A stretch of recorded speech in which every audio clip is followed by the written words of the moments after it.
नमस्कार, मैं हरिशंकर चौहान एक बार फिर से आपका स्वागत करता हूं आपके अपने YouTube चैनल परिवर्तन एकेडमी में।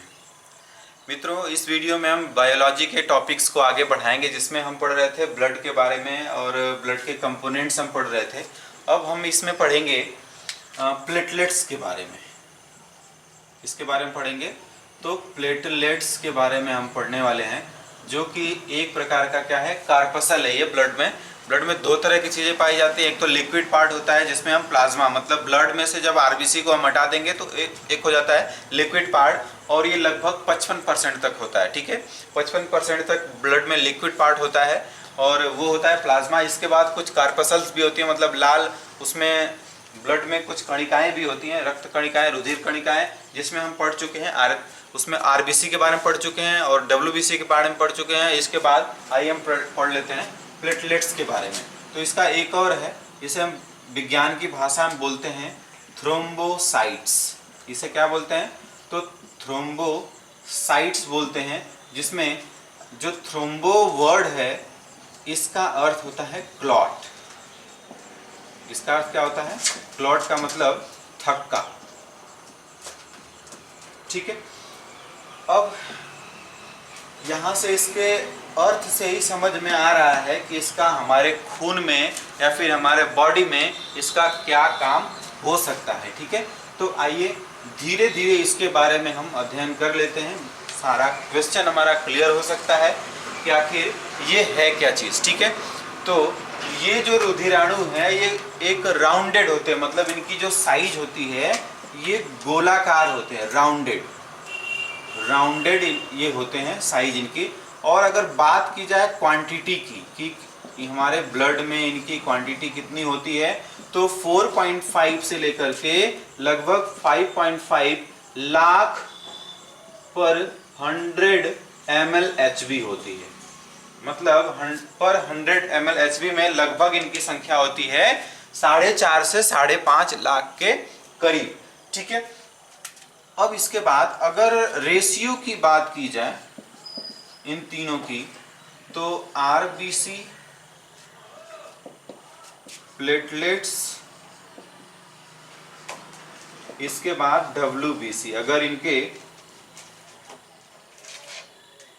अनुपात की बात की जाए तो आरबीसी का जो अनुपात होता है और प्लेटलेट का 600:40 होता है। प्लेटलेट और डब्ल्यूबीसी का होता है 40:1, या फिर आरबीसी और डब्ल्यूबीसी का क्या होता है 600:1। इस तरह से इनका रेशियो होता है। ठीक है, अब इसके बाद हम समझ लेते हैं कि इनका फंक्शन क्या होता है। ठीक है, इनका फंक्शन क्या होता है।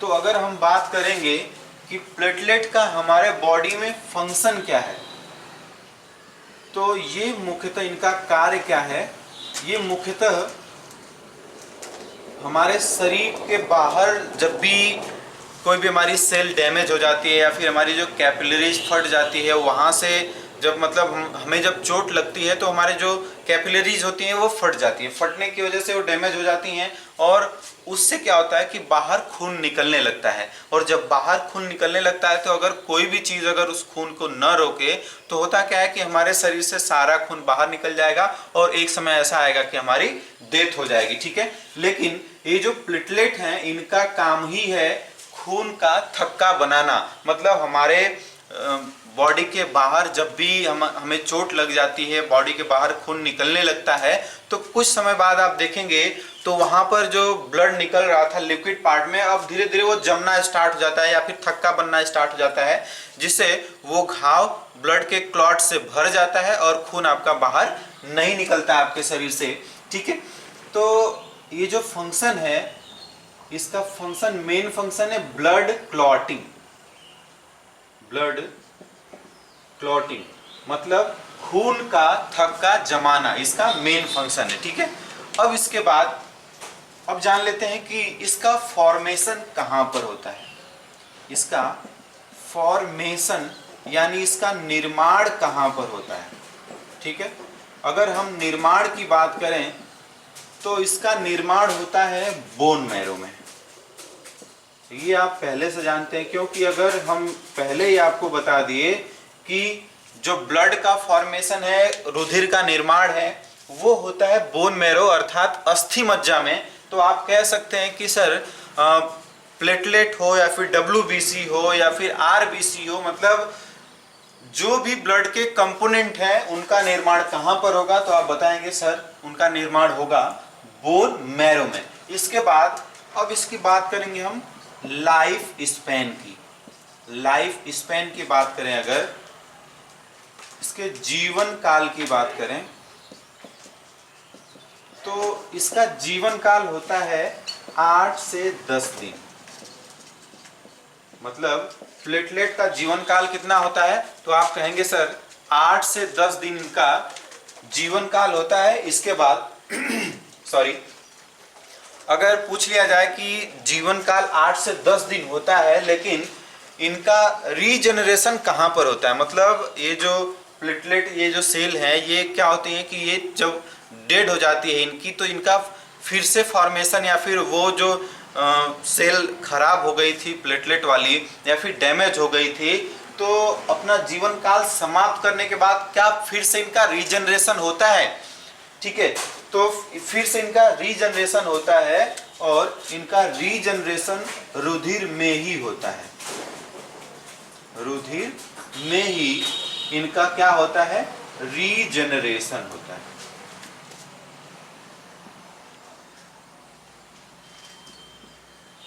ठीक है, अगर आपसे पूछ लिया जाए कि आरबीसी का लाइफ स्पैन कितना होता है, तो आप क्या बताएंगे। आरबीसी का जो लाइफ स्पैन है वो हमने बताया था आपको लगभग 120 दिन का होता है और उनका जीवन काल 120 दिन का होता है। लेकिन वो मरती कहाँ पर है या फिर जब डेड होती है तो जाती कहाँ पर है, तो हमने बताया था आपको कि बहुत कम मात्रा में लीवर के पास जाती हैं, मतलब डेड होने के बाद बहुत कम मात्रा में लीवर के पास जाती हैं। इसके बाद वो ज़्यादा से ज़्यादा स्प्लीन के पास जाती हैं, वहीं पे डेड होती हैं, फिर वहाँ से उनका रीजनरेशन भी होता है। और स्प्लीन यानी प्लीहा को आरबीसी का ब्लड बैंक भी कहा जाता है। क्यों? क्योंकि वहाँ पर जैसे ही रीजनरेट होती हैं तो वो फिर से वहाँ पर स्टोर हो जाते हैं एक रिजर्व आरबीसी के रूप में। ठीक है, अब इसके बाद हमें जानना है कि ब्लड क्लॉटिंग फैक्टर कौन कौन से हैं। आइए जान लेते हैं कि ब्लड क्लॉटिंग फैक्टर कौन कौन से, मतलब कौन कौन से फैक्टर ऐसे हैं जो कि ब्लड का क्लॉटिंग करवाते हैं। ठीक है, ब्लड क्लॉटिंग फैक्टर।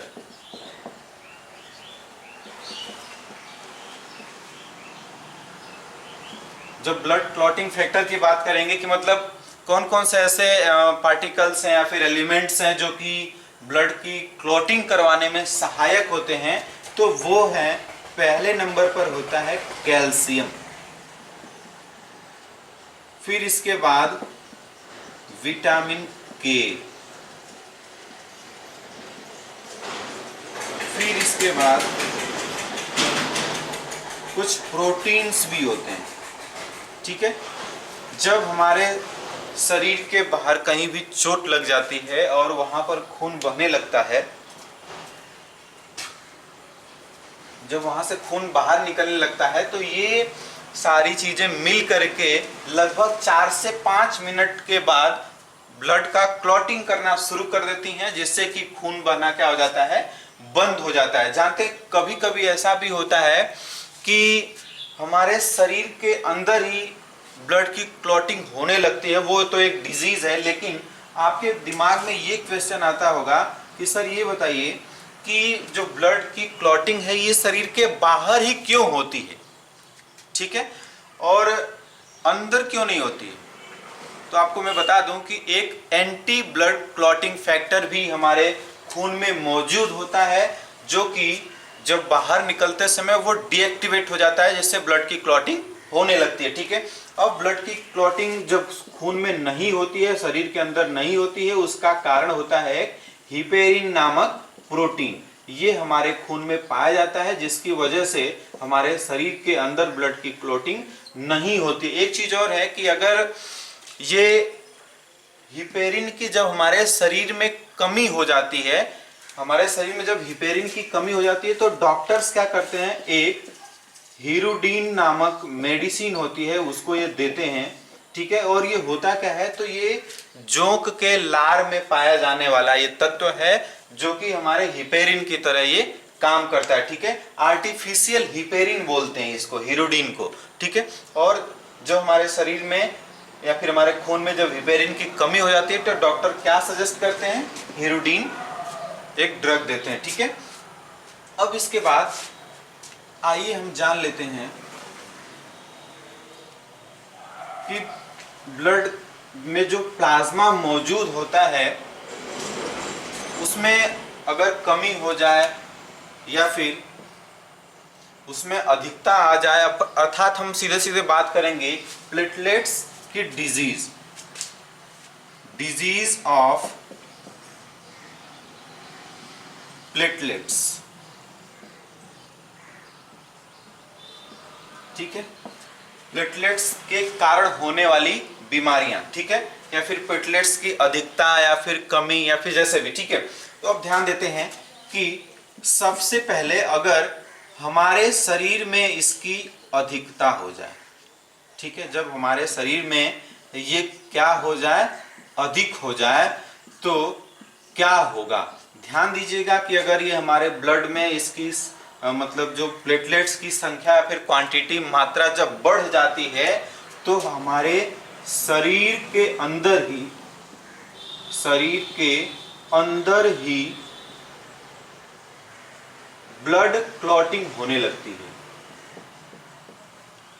मतलब जब प्लेटलेट में अधिकता हो जाएगी तो हमारे शरीर के अंदर ही ब्लड की क्लॉटिंग होने लगती है, मतलब शरीर के अंदर ही खून का थक्का जमने लगता है। दूसरी बात करें अगर इस प्लेटलेट्स की कमी हो जाती है, ठीक है, जो हमारे शरीर में प्लेटलेट्स की कमी हो जाती है तो उस समय होता क्या है कि नो ब्लड क्लोटिंग, या फिर ऐसा कह सकते हैं कि सर अगर हमारे शरीर में प्लेटलेट्स की कमी हो जाए तो सही समय से ब्लड की क्लॉटिंग न होने के कारण ज्यादा खून या फिर पूरा ही खून आपके शरीर से बाहर निकल सकता है, इसके कारण आपकी मृत्यु भी हो सकती है, ठीक है।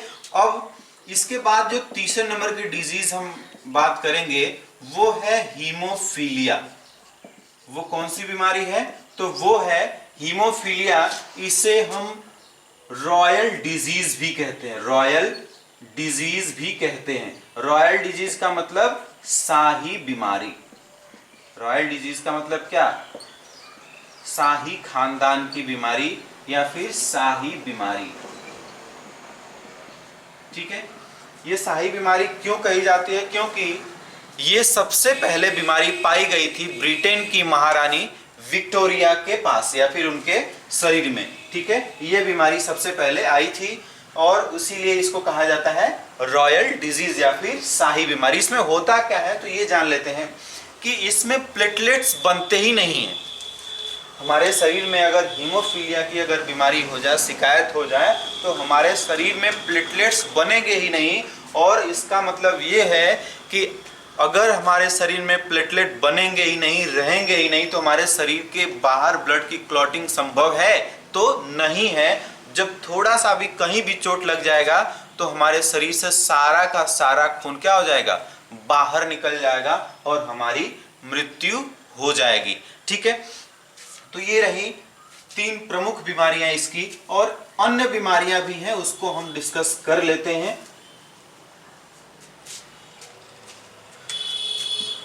अन्य बीमारियां, अब इसमें पहले नंबर पे हम एक डेंगू बुखार होता है, आप भली भांति उससे जानते होंगे। डेंगू बुखार जिसे हम क्या कहते हैं, हड्डी तोड़ बुखार। हड्डी तोड़ बुखार। अब इसमें होता क्या है कि इसके हमें जब हमारे एग्जाम में क्वेश्चंस पूछे जाते हैं तो इसकी मुख्यतः 2 चीजें पूछी जाती हैं। एक तो इसका पैथोजन कौन है, इसका पैथोजन कौन है।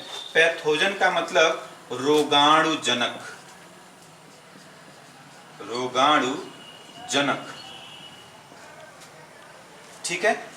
इसको धोने वाला या फिर रोगाणु जनक, ठीक है। रोगाणु जनक का मतलब कौन ऐसा एलिमेंट है जो कि हमारे शरीर में ये रोग फैला देता है, जिसके कारण से, तो अब ध्यान दीजिएगा कि जो इसका पैथोजन है ये है अर्बो वायरस। ये क्या है? अर्बो वायरस इसका पैथोजन है। और ध्यान दीजिएगा कि ये अर्बो वायरस हमारे शरीर में पहुंचता कैसे है, तो उसके लिए हमें जानना पड़ेगा कि इसका वेक्टर कौन है। वेक्टर, वेक्टर का मतलब हम समझेंगे वाहक से, कि इसका वाहक कौन है, ठीक है। तो फीमेल इजिप्टी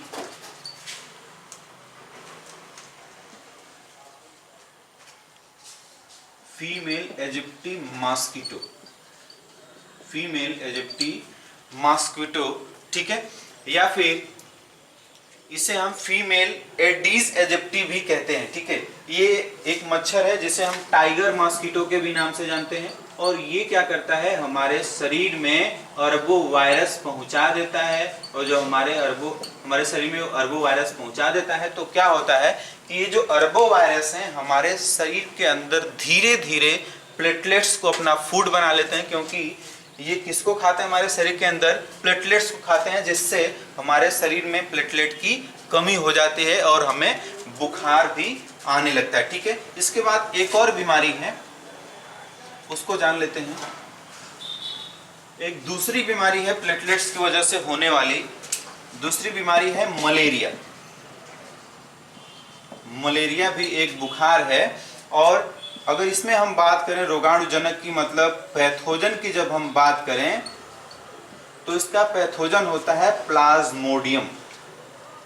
प्लाज्मोडियम, और प्लाज्मोडियम है क्या, तो ये है एक प्रकार का प्रोटोजोआ। ये क्या है, एक प्रकार का प्रोटोजोआ है,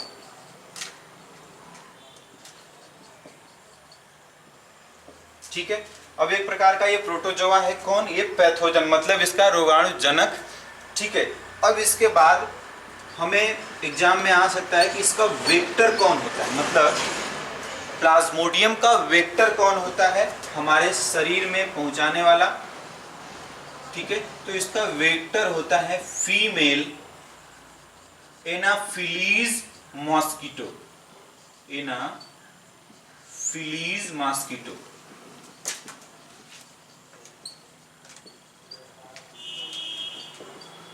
मतलब मादा एनाफिलीज मच्छर, इसका क्या है, तो वेक्टर है, ये हमारे शरीर में पहुंचा देता है।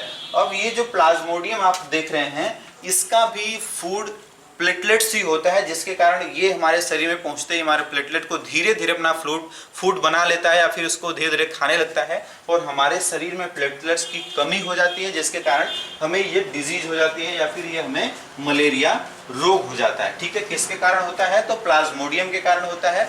और अगर बात करेंगे कि डेंगू बुखार किसके कारण होता है, तो अर्बो वायरस के कारण होता है, ठीक है। अब इसके बाद हम आगे चर्चा करेंगे ब्लड ग्रुप के बारे में, ठीक है, कि मतलब हमारे शरीर में ब्लड ग्रुप कौन कौन से होते हैं, या फिर इसकी खोज कब से शुरू हुई, क्यों ज़रूरत पड़ी ब्लड ग्रुप जानने की, ठीक है। ये सारी चीज़ें हम अगली वीडियो में डिस्कस करेंगे। और तब तक के लिए हमारे साथ बने रहें। और अब तक आपने जो हमारे साथ समय दिया है, उसके लिए बहुत बहुत धन्यवाद। आपका समय शुभ हो।